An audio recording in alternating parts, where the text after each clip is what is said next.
सन 1857 से शुरू हुआ भारत का वो ऐतिहासिक स्वतंत्र संग्राम। न जाने कितने ही नेताओं के बलिदान के बाद, लगभग 200 साल अंग्रेज राज करने के बाद, आखिरकार कितने ही उम्मीद और सपने लेकर सन 1947 15 अगस्त के दिन गुलामी के जंजीरें तोड़ के देश आजाद हुआ।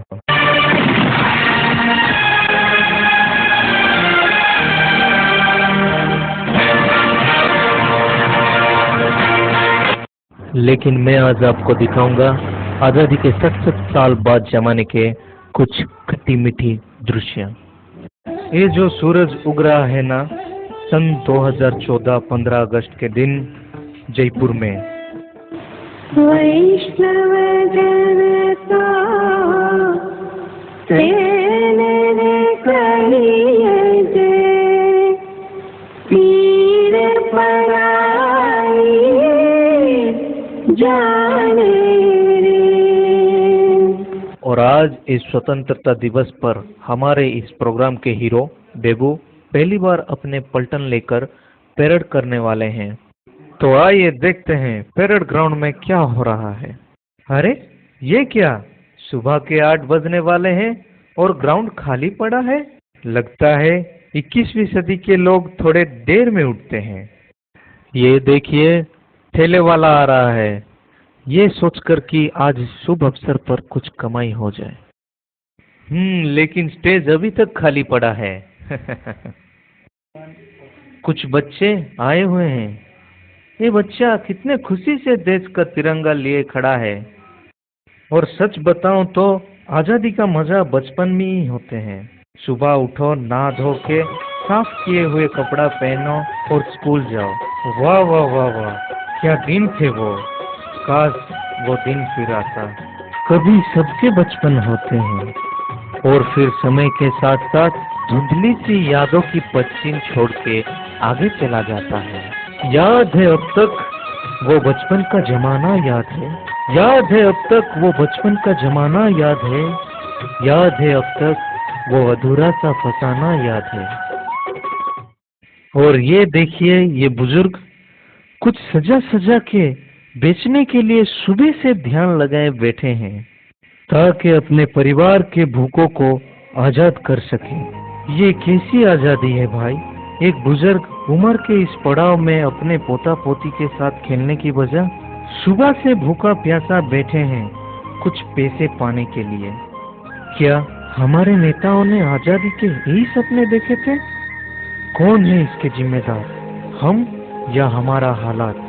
लेकिन मन में विश्वास रखो, जमाना बदल रहा है। एक ना एक दिन हालत जरूर बदलेगा।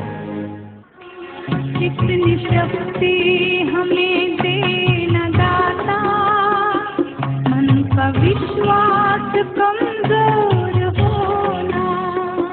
हम चले नेक रास्ते पे, हमसे भूल कर भी कोई भूल होना।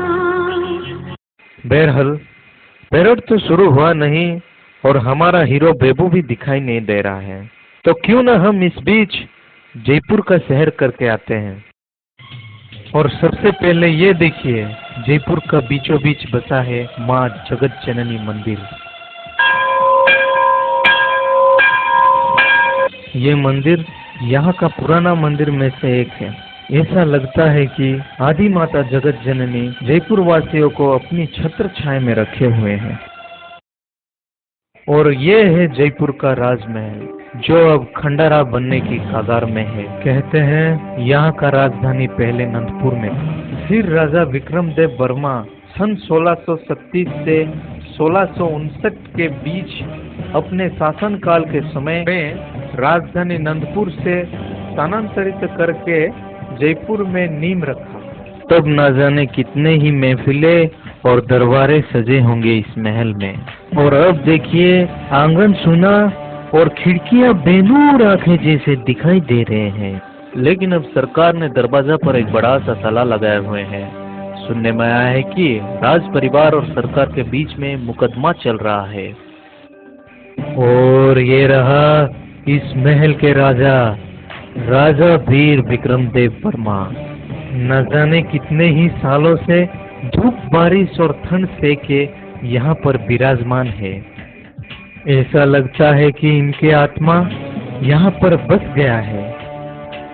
ये है रघुनाथ मंदिर, जो राजा के द्वारा ही बनाए गए हैं। ये जो दीवार में खोदे हुए नक्काशी देख रहे हो ना, ये सूर्य महल का है। यहाँ पहले एक छोटा सा किला हुआ करता था। ये बना था तुर्क विक्रमदेव राजा के शासनकाल में। चलिए अंदर चलते हैं। ये है सूर्य महल। सुना है यहाँ रानी रहा करती थी। आजादी के बाद यहाँ भारत सरकार का स्टेट बैंक हुआ करता था। फिर बाद में जब महल दम तोड़ने लगा तो बैंक को यहाँ से हटा लिया गया। ये जो सामने छोटा सा मैदान देख रहे हो ना, यहाँ पहले एक बगीचा हुआ करता था। रंग बिरंगी फूल के खुशबू से ये सारा महल सुगंध से भर जाता था। और यहाँ हर तरफ पानी था, और पानी के बीच में बसा ये घूमर, और घूमर के अंदर हमारे राजा विक्रमदेव वर्मा की मूर्ति। इतने साल गुजर गए, लेकिन कारीगरों के हाथों की कमाल देखिए। हीरे मोती से राजा को ऐसे जड़ दिए हैं कि राजा जैसे अब भी बोल पड़ेंगे। किसी ने राजा के साथ तो होली भी खेले हैं। और ये जो खाली हाथ देख रहे हो ना, इस हाथ में राजा का एक तलवार हुआ करता था। फिर वो तलवार चोरी हो गया। ये क्या है? अरे शायद ये महाशय बिल्कुल मुकम्मल तरह से सो चुके हैं। और ये देखिए, आज के नौजवान अपने भविष्य कैसे उजाला कर रहे हैं। ये है श्री श्री माँ बोंडा बाघ ठाकुरानी मंदिर। ये मंदिर सूर्यमहल बाउंड्री के अंदर ही है। जब यहाँ के राजा और छत्तीसगढ़ के राजा के बीच में युद्ध हुआ था, तो यहाँ के राजा 2 तोप लिए थे, और उन 2 तोप का नाम था बोंडा बाघ और जयगोपाल। जब युद्ध समाप्त हुआ तो जयगोपाल को उधर ही छोड़ दिए और बोंडा बाघ को इधर लाके पूजा करने लगे। ये जो तोप देख रहे हो ना, इसी का नाम ही बोंडा बाघ ठाकुरानी है। ये छोटा सा तालाब को रानी बंद कहते हैं। ये तालाब राजा महल के ठीक पीछे है। कहते हैं यहाँ पहले रानी और राज सदस्य के परिवार ही स्नान करते थे। ये है जगन्नाथ मंदिर, जो जयपुर के दक्षिण दिग में बनाए गए हैं। इसे बनाने में लगभग 10 साल लगे हैं। ये मंदिर कुछ पूरी जगन्नाथ मंदिर के जैसे ही बनाए गए हैं। यह है जयपुर के दक्षिण दिग में बसा दक्षिण काली माँ मंदिर। ये मंदिर भी यहाँ के राजा ही बनाए हैं। राजा जब बाहर जाते थे अथवा युद्ध के लिए निकलते थे, तो पहले माँ काली की पूजा करके ही जाते थे। यह है ऊपर कला डैम प्रोजेक्ट, जहाँ बिजली उत्पन्न होती है। ये जो बड़े बड़े पाइप के नाले देख रहे हो ना, यहाँ से ही पानी आता है, और यहाँ से कैनाल पानी निकलता है और जयपुर ब्लॉक के हर एक खेतों में पहुँचता है। ये पर्वत के नाम यहाँ के भाषा में नागती डोंगर कहते हैं। लोक कथा के अनुसार जमीन के नीचे से एक सुरंग राजा महल से निकलकर ये पर्वत के नीचे संजोग हुआ है। ये कौन है भाई? जंगल से निकलकर टार्जन जैसा चला जा रहा है। अरे उसके कंधे में क्या है? अरे हाँ, इसे यहाँ के भाषा में आंगार कहते हैं, मतलब कोयला। लकड़ी से जलाकर बनाया जाता है। ये इसे बेचने के लिए शहर में ले जा रहा है। और ये है जयपुर का शमशान भूमि, जहाँ हर इंसान को अपना समय पूरा करके जाना है। ये संसार में सभी नाशवान हैं, अमर है तो सिर्फ बस अपना कर्म। इसलिए जब तक जिंदा है तो सभी अच्छा काम करके क्यों ना जाए भाई, सच की नहीं? एक दिन बिक जाएगा माटी के मोल, जग में रह जाएंगे प्यारे तेरे बोल। एक दिन बिक जाएगा माटी के मोल, जग में रह जाएंगे प्यारे तेरे बोल। तुझे के होठों को देकर अपने गीत, कोई निशानी छोड़ फिर दुनिया से डोल। एक दिन बिक जाएगा माटी के मोल, जग में रह जाएंगे प्यारे तेरे बोल। ला ला ला ला ला ला ला ला ला ला ला। ये जो कचरे का जंगल देख रहे हो ना, ये राजा विक्रम देव का पुत्र रामचंद्र देव अपने मंत्री के भाई नीलकंठ पात्र के नाम से यहाँ बड़े प्यार से नीलकंठ सागर नाम का एक तालाब बनाए थे। पहले ये तालाब का पानी यहाँ के लोग पिया करते थे, लेकिन अब ये तालाब विलुप्त होने के लिए आखिरी सांस गिन रहा है। ऐसा क्यों हो रहा है भाई? हमारे इतिहास के धरोहर आहिस्ता आहिस्ता विलुप्त होते जा रहे हैं और हम उप तक नहीं करते। यह है जयपुर का डेली मार्केट, जो राजा विद्याधर सिंह देव के नाम से बनाए गए हैं। चलिए अंदर चलते हैं, यहाँ क्या क्या मिलता है देखते हैं। यह है राजा का मूर्ति।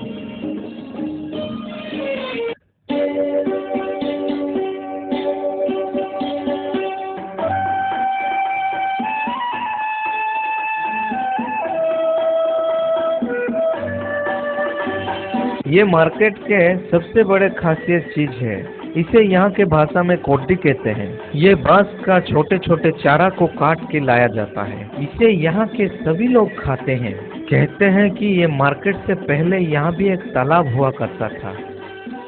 ये तालाब का नाम जगन्नाथ सागर कहते हैं। ये जयपुर के पश्चिम दिग में है।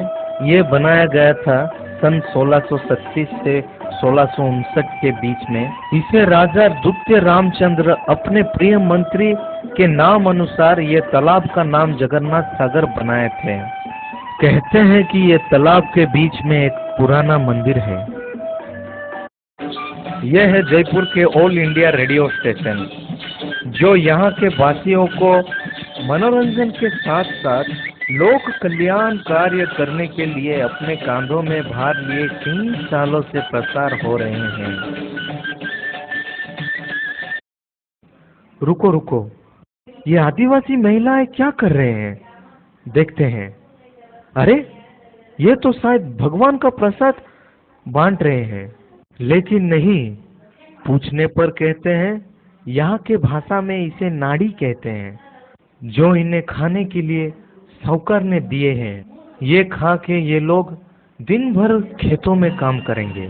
शायद इन लोगों के भूख ही मर गए हैं। इन लोगों के लिए बनाए गए अरब खरब योजना शायद नेताओं के अकाउंट में स्विस बैंक में जमा है।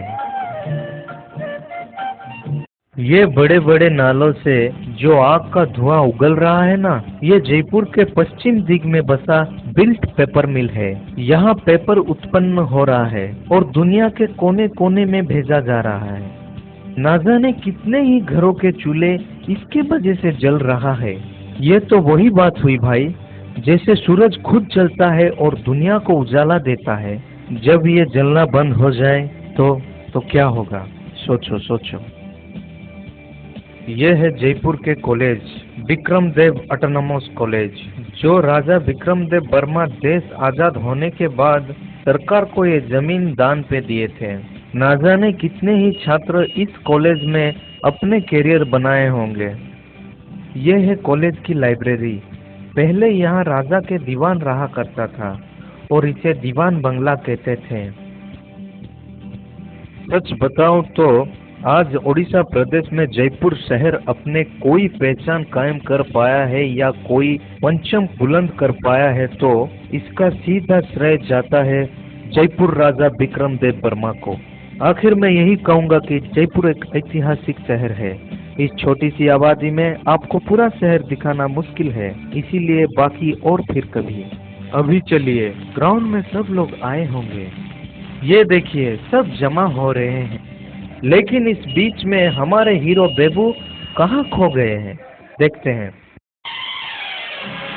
और ये है हमारा प्रोग्राम के हीरो बेबू, जिसका पूरा नाम है इंद्रजीत कुलदीप, जो कि हमारे घर के रोशनी की रात। और क्या कहें हम उसके लिए, बस इतना ही।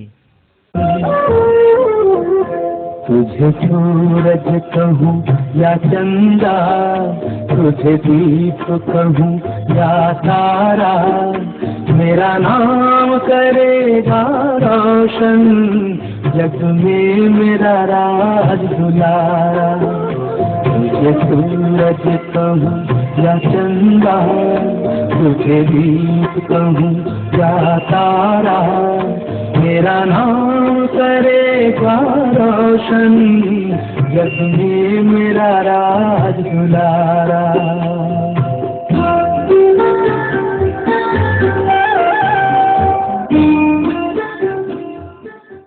अभी तक चीफ गेस्ट नहीं आए हैं, इसीलिए सब इंतजार कर रहे हैं।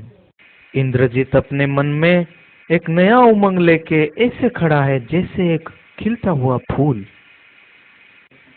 देखिए चीफ गेस्ट आ गए हैं, यहाँ के सब कलेक्टर साहब, पुलिस और मीडिया उनके पीछे।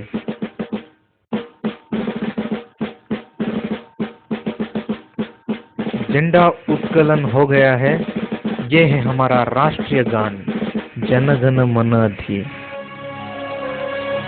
जन गण मन अधिनायक जय हे भारत भाग्य विधाता, पंजाब सिंधु गुजरात मराठा द्राविड़ उत्कल गंगा, विंध्य हिमाचल यमुना गंगा उज्जल जलधि तरंगा, तब शुभ नामे जागे, तब शुभ आशीष मागे, गाहे तब जय गाथा, जन गण मंगलदायक जय हे भारत भाग्य विधाता, जय हे जय हे जय हे जय जय जय जय हे। पैरेड आरंभ हो चुका है। चीफ गेस्ट सभी पलटन को स्वागत कर रहे हैं।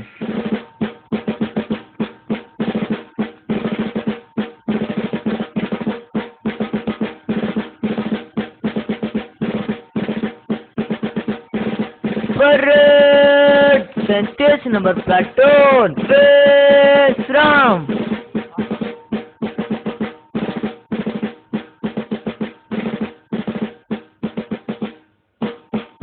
इंद्रजीत भी अपने पलटन को तैयार कर रहे हैं, जैसे कोई कैप्टन अपने सेना को युद्ध से पहले तैयार करते हैं।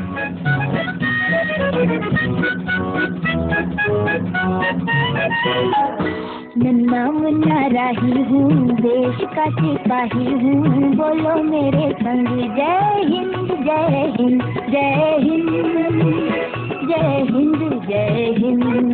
नन्ना मुन्ना राही हूँ, देश का सिपाही हूँ, बोलो मेरे संग जय हिंद जय हिंद जय हिंद जय हिंद जय हिंद।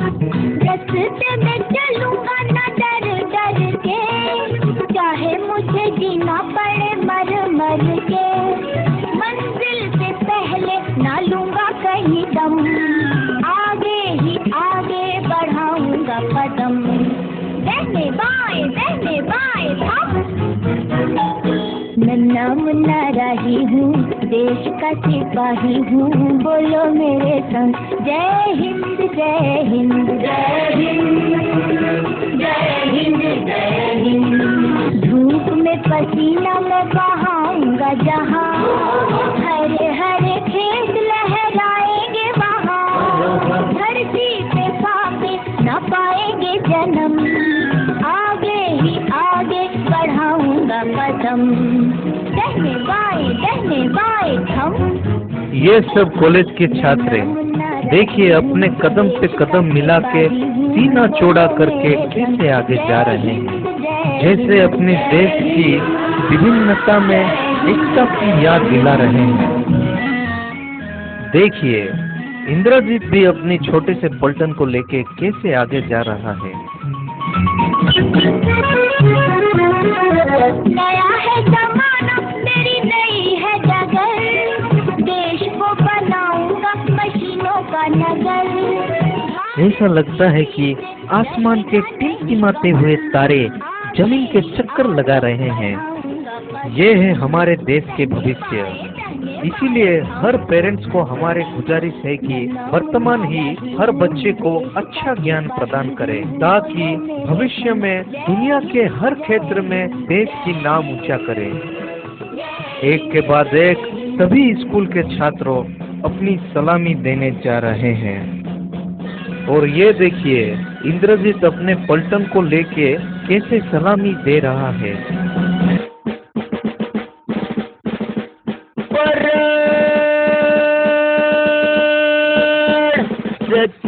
Number platoon डायनेक्स।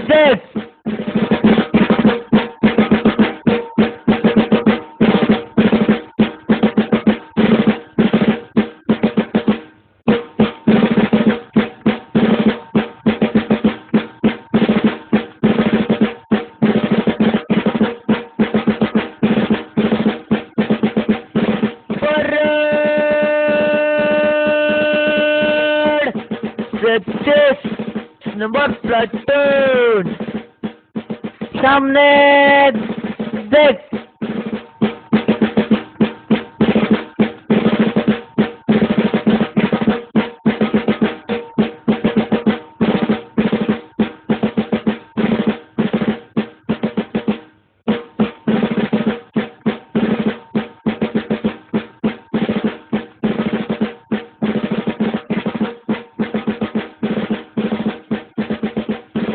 इंद्रजीत के परेड खत्म होने वाले हैं, लेकिन वो मासूम बेखबर है कि आने वाले हर कदम पर उन्हें एक संघर्ष करना पड़ेगा। मगर मंजिलों को पाने की ख्वाहिश रखते हो तो तूफानों के भी सामना करना पड़ेगा हंसते हंसते। रुक जाना नहीं तू कहीं हार के, कांटों पे चल के मिलेंगे साए बहार के। रुक जाना नहीं तू कहीं हार के, कांटों पे चल के मिलेंगे साए बहार के। ओ राही ओ राही ओ राही ओ राही। अंत में प्राइज डिस्ट्रीब्यूशन। बड़ा होके देश का सहारा बनूंगा, दुनिया की आंखों का तारा बनूंगा, रखूंगा ऊंचा तिरंगा परचम आगे। संगीत में इंद्रजीत डिस्ट्रिक्ट लेवल में फर्स्ट प्राइज लेने जा रहा है। ये देखिए वो संगीत घराना में पैदा हुआ है, शायद इसीलिए ही उसे प्राइज पाने की उम्मीद थोड़ा ज्यादा था। वो जो सफेद ताज में बीच में खड़े हैं वो है हमारे बेबू के पिताजी राम कुलदीप, जो कि खुद एक ऑल इंडिया रेडियो स्टेशन के स्वीकृति प्राप्त कलाकार हैं। आखिर में हम उसे यही आशीर्वाद देंगे कि शायद कल हम रहे या ना रहे, वो हमारे संगीत घराने को जरूर आगे ले जाएगा। रहे न रहे हम महकाते रहेंगे, बनते कले बनते सदा रहे वफा में। रहे न रहे हम जब हम न होंगे, जब हमारी खाब पे तुम रुकोगे, चलते चलते अश्कों से भीगी चांदनी में एक सदा तेरी सुनोगे, चलते चलते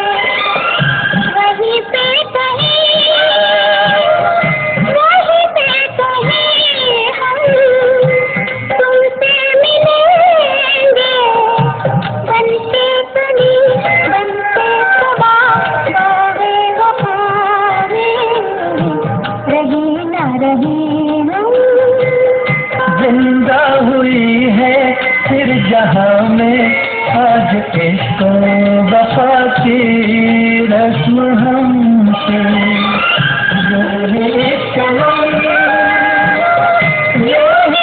चमन की जीनत रहेंगे बनके चले बनके सदा वारे वफा में रहे न रहे हम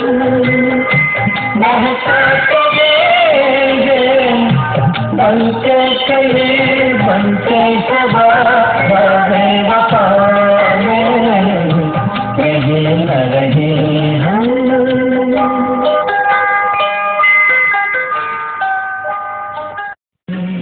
ये है हमारे तत्कालीन सब कलेक्टर साहब। जिस तरह लोग आंखें देखती लोगों की मन की बात की अंदाजा लगा सकते हैं, उसी तरह साहिब के चेहरे को देख के कुछ आशा की किरण झलक रहा है कि वो जयपुर का कुछ भला करके जाएंगे।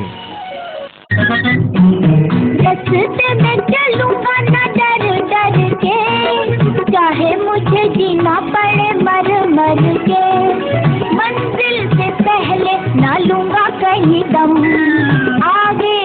आखिर में दर्शकों को यही कहूंगा कि कुछ गलती हो गया है तो माफ कर देना। जय हिंद, वंदे मातरम। देश का सिपाही हूँ, बोलो मेरे संग जय हिंद जय